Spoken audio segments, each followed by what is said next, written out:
Pour le temps des fêtes, la municipalité de Saint-Laurent de l'île d'Orléans organise un parcours artisanal et gourmand au cœur du village. M. Sylvain Delisle, qui est adjoint à la direction générale de la municipalité, vous invite à cet événement aux multiples volets. Voici le prochain reportage de ma collègue Marie-Ève qui vous présente ce reportage qui suit. Il faut dire que l'exposition du Cercle des fermières de Saint-Laurent est une tradition depuis plusieurs années.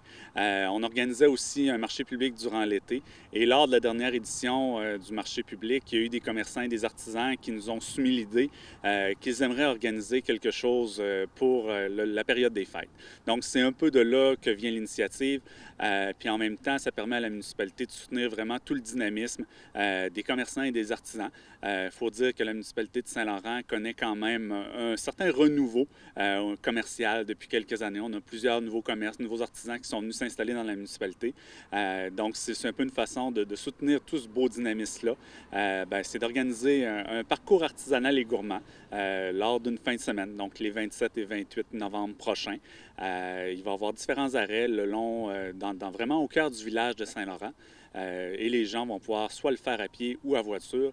Et il y a au moins une dizaine d'arrêts qui vont pouvoir être visités.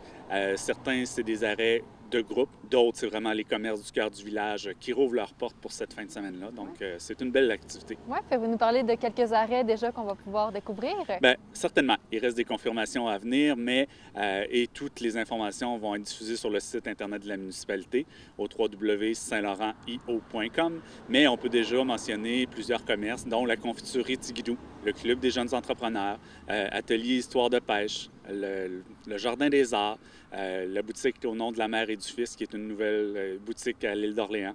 On peut parler aussi du Cercle des fermières, vraiment, qui tenait son activité annuelle dans l'espace municipal. Bien, eux sont à la fin du trajet, donc sont toujours présents. Donc, et aussi, il y a des artisans qui vont se regrouper dans des espaces municipaux, que ce soit l'école ou le centre municipal ou encore l'espace FX La Chance.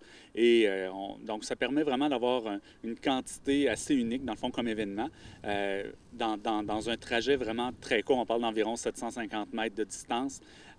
Donc, pour l'île d'Orléans, c'est quand même assez unique d'avoir une telle concentration d'artisans et de commerçants. Je pense que ça va vraiment être une fin de semaine festive pour Saint-Laurent. Est-ce que vous allez décorer un petit peu des sapins ou quelque Bien, chose? c'est sûr. Là, on ne souhaite pas la neige à personne, mais les décorations de Noël s'en viennent. On va aussi encourager les commerçants et les citoyens là, à faire leur part pour rendre vraiment notre village apte à accueillir les premières journées de Noël et de la période des fêtes.